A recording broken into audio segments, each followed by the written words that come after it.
Hello students. अब चलो हम लोग इस एक्सरसाइज की मिसलेनियस एग्जांपल्स कर लेते हैं। कह रहे हैं Pth Qth Rth and Sth term of an AP are in GP, then show that P minus Q Q minus R minus S are also in GP. तो बेसिकली अगर मेरे पास ये एपी को मैं ए कॉमा डी से denote करूं तो जो मेरा एपी आ जाएगा उसकी value A plus P minus one D हो जाएगी। ऐसे ही ए क्यू की value A plus Q minus one D हो जाएगी। और ऐसे ही ए आर की वैल्यू लिख सकता हूं A plus R minus one D, और ए एस की वैल्यू लिख सकता हूं A plus S minus one D. ये तो एक बात हुई एपी की। और मान लो ये सारे के सारे टर्म जो हैं ये जीपी में भी हैं। इस जीपी का कॉमन रेशियो, वैसे हम लोग स्मॉल आर लिखते थे पर थोड़ी देर के लिए कैपिटल आर लिख लेते हैं बिकॉज यहाँ पर स्मॉल आर पहले से एक टर्म दे रखा है। तो अगर इस जीपी का कॉमन रेशियो कैपिटल आर है तो मैं यहां से लिख सकता हूं ए पी, चलो मान लो A Q by A P is equal to A R by A Q, इसकी वैल्यू कैपिटल आर हो गई। अब मैं एक काम करता हूं, एनसीईआरटी में इसको किया नहीं है। इस कैपिटल आर के इसी रेशियो की वैल्यू में क्या लिख सकता हूं, इस ए क्यू को A Q into R minus one upon A P into R minus one लिख सकता हूं। कैपिटल आर की वैल्यू लिख रहा हूं तो A Q into capital R minus one का मतलब हो जाएगा ए क्यू इंटू आर। तो चूंकि जीपी में है तो ए क्यू इंटू आर मेरा ए आर हो जाएगा माइनस ए क्यू अपॉन ऐसे ही एपी इंटू आर, मेरा एपी का अगला टर्म जीपी का ए क्यू है तो ये ए क्यू हो जाएगा माइनस एपी आ जाएगा। तो इसका मतलब क्या हुआ, मैंने ए क्यू बाई एपी को ऊपर नीचे आर माइनस वन से मल्टीप्लाई किया तो जो मेरा टर्म आया वो A R minus A Q upon A Q minus A P आ गया।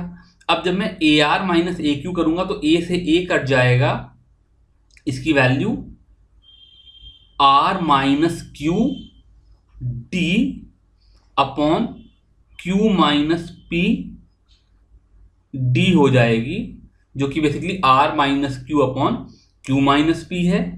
ऐसे ही मैं चाहूं तो जो मेरा आर, इसकी वैल्यू में A R upon A Q लिख रहा था, ऊपर नीचे फिर इसमें आर माइनस वन से अगर मल्टीप्लाई डिवाइड कर दूं तो ए आर इंटू आर को A S minus A R लिख दूं और ए क्यू इंटू आर को A R minus A Q लिख दूं। तो जो नया टर्म बना ये S minus R upon R minus Q हो गया, ये भी कैपिटल आर हो गया। तो यहां से R minus Q upon Q minus P is equal to S minus R into R minus Q हो गया, या ऊपर नीचे माइनस साइन से मल्टीप्लाई कर लें तो सिंप्लीफाई करेंगे तो यहां से मेरे पास आ जाएगा क्यू माइनस आर का होल स्क्वायर। वैसे तो आर माइनस क्यू का होल स्क्वायर है पर उसको मैं क्यू माइनस आर का होल स्क्वायर लिख सकता हूं, is equal to P minus S into R minus S. और इस चीज का मतलब ये हुआ कि term P minus Q, Q minus R और आर माइनस एस तीनों आपस में जीपी में है। न सिर्फ ये जीपी में है बल्कि इस जीपी का कॉमन रेशियो भी कैपिटल आ रही है, जो कि पुराने वाले जीपी का रेशियो था। तो इस तरीके से हम शो कर सकते हैं कि जो P minus Q, Q minus R और आर माइनस एस टर्म है ये भी जीपी में होंगे। इस नेक्स्ट एग्जाम्पल में कह रहे हैं A B C are in GP and A की power one by X is equal to B की power one by Y is equal to C की power one by Z, then we have to prove that X Y Z are in AP. तो यहाँ पर जो कि ये A B और सी के वाले टर्म आपस में इक्वालिटी में हैं तो मैं इन तीनों टर्म को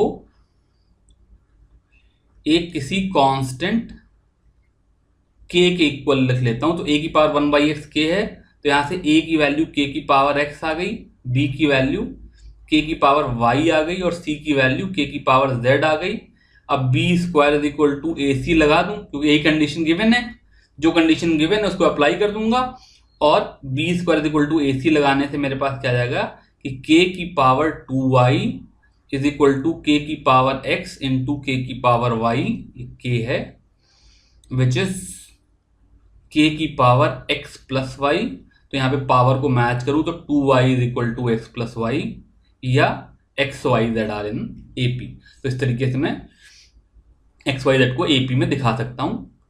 ये थर्ड एग्जाम्पल जो कह रहे हैं इसमें एक छोटी सी चालाकी करनी है। कह रहे हैं if A B C D and P are different real numbers such that A square plus B square plus C square into P square minus 2AB plus BC plus CD into P plus B square plus C square plus D square is less than equal to 0, then we have to show that A B C and D are in GP। तो यहाँ पर अगर मैं इस चीज को थोड़ा सा ब्रेक करूं तो यहां से A स्क्वायर P स्क्वायर, यहां से AB और यहां से B स्क्वायर ले लूं तो मेरा टर्म क्या हो जाएगा, A square P square minus 2ABP plus B square बन जाएगा। तो जो पहले तीन टर्म है ये आपस में जुड़ करके AP माइनस B का होल स्क्वायर दे रहे हैं। ऐसे ही अगर मैं यहां से B स्क्वायर, यहां से माइनस 2BC और यहां से C स्क्वायर लूं तो मेरे पास क्या हो जाएगा, B square P square minus 2BCP plus C square, जो कि बेसिकली BP माइनस C का होल स्क्वायर है। और ऐसे ही जब मैं तीसरा वाला टर्म लूंगा, ये C स्क्वायर वाला, C square P square minus 2CDP plus D square, तो यहां से मुझे मिल जाएगा CP माइनस D का होल स्क्वायर। तो जो मेरा पूरा बड़ा सा टर्म था ये AP माइनस B का whole square plus BP minus C का whole square plus CP minus D का होल स्क्वायर है, और ये टर्म इन्होंने लिख दिया लेस देन इक्वल टू 0 है। तो तीन स्क्वायर का सम कभी लेस देन 0 तो हो ही नहीं सकता। तो बेसिकली इस टर्म की value less than equal to 0 की बजाय इक्वल टू 0 ही होगी, यानी कि ये टर्म अपने आप में अलग 0 होगा, ये टर्म अलग 0 होगा, ये टर्म अलग 0 होगा।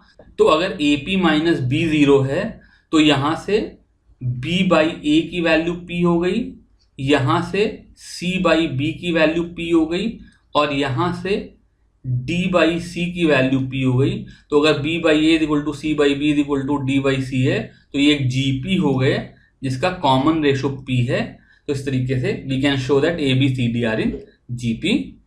अभी लास्ट एग्जांपल ये कह रहे हैं if P Q and R in GP then and the equation PX square plus QX plus R is equal to 0 and DX square plus 2EX plus F is equal to 0 have common roots, then we have to show that D by P, E by Q and F by R in AP।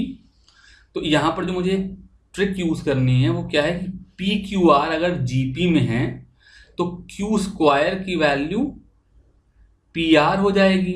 अब अगर मैं इस condition के साथ ये equation solve करूं PX square plus 2QX plus R equal to 0, तो यहाँ से X की value minus 2Q plus minus under root of B square minus 4AC, यानी कि 4Q square minus 4PR upon 2P है। अब अगर Q square equal to PR है तो ये डिस्क्रिमिनेंट वाला टर्म 0 हो गया, इसलिए जो इसके दोनों रूट हैं वो माइनस Q बाई P हो गए। ये इसकी सबसे इंपॉर्टेंट बात है। तो इन्होंने कहा कि दो क्वाड्रेटिक इक्वेशन है, इनका एक रूट कॉमन है, लेकिन जो मेरी पहली क्वाड्रेटिक इक्वेशन निकली इसके जो दोनों रूट थे वो आइडेंटिकल थे। तो इसका मतलब ये जो माइनस Q बाई P है ये इस क्वाड्रेटिक इक्वेशन का भी रूट है। इसका मतलब DQ square by P square minus 2EQ by P plus F, इस चीज की वैल्यू 0 है। ये चीज की वैल्यू 0 है मुझे पता है, और कहीं से मुझे, क्योंकि इन तीनों को AP में दिखाना है, इसलिए मुझे कहीं से 2E by Q is equal to D by P plus F by R लेकर के आना पड़ेगा। तभी क्या कहते हैं मेरे को ये तीनों चीजें AP में दिखाई देंगी। तो चूंकि मुझे D बाई P चाहिए तो मैं क्या कर रहा हूं, इस पूरी इक्वेशन को P बाई Q स्क्वायर से मल्टीप्लाई कर दे रहा हूं। मतलब जो हम लोग यहाँ पे तरीका अपना रहे हैं वो ये अपना रहे हैं कि अभी तक मैंने जो काम किया वो सही किया, तो मुझे किसी तरीके से, क्योंकि ये वाला एक्सप्रेशन चाहिए, तो मैं डी बाई पी लाने की कोशिश करता हूं और किसी ना किसी तरीके से बाकी जो 2e बाई क्यू वाला टर्म है और एफ बाई आर वाला टर्म है, ये अपने आप में सिंप्लीफाई होकर के मुझे डिजायर्ड रिजल्ट दे देंगे। मुझे पता नहीं, बट मैं ये फेस लेकर के चल रहा हूं। तो मैं इस पूरी इक्वेशन को अगर पी बाई क्यू स्क्वायर से मल्टीप्लाई करूं तो यहां पर तो मेरे पास आ गया डी बाई पी, यहां पर आ गया -2e, इस p से ऊपर वाला p कट गया और q से एक q कट गया बाई q, तो 2e बाई क्यू वाला टर्म भी आ गया, और प्लस जहां पे मुझे f बाई आर चाहिए था वहां पर F P by Q square equal to 0 आ गया। तो मैंने क्या किया, जो पहली वाली क्वाड्रेटिक इक्वेशन का रूट था उसको दूसरी क्वाड्रेटिक इक्वेशन में डाला और पहले वाले टर्म को डी बाई पी बनाने के लिए पूरी इक्वेशन को पी बाई क्यू स्क्वायर से मल्टीप्लाई कर दिया। तो जो मेरी नई इक्वेशन बनी वो आई D by P -2e by Q plus F P by Q square is equal to 0। अब मुझे यहां पर एफ बाई आर चाहिए था और यहां पर F P by Q square है, लेकिन यहां पे लकीली जो मेरे पास एक कंडीशन पता है वो ये है कि Q square is equal to P R है। तो मैं इसको लिख सकता हूं D by P -2e by Q plus F P by P R equal to 0। P से पी कट गया, यानी कि वही टर्म आ गया D by P -2e Q plus F by R equal to 0, यानी कि D by P E by Q और F by R A P में निकल आए। यही मुझे प्रूव करना था, मैंने प्रूव कर दिया। इस तरीके से हम लोगों ने सारे मिसलेनियस एग्जांपल्स कर लिए। अब आप लोग आराम से मिसलेनियस एक्सरसाइज करो। मेरी तरफ से छुट्टी। Thank you very much.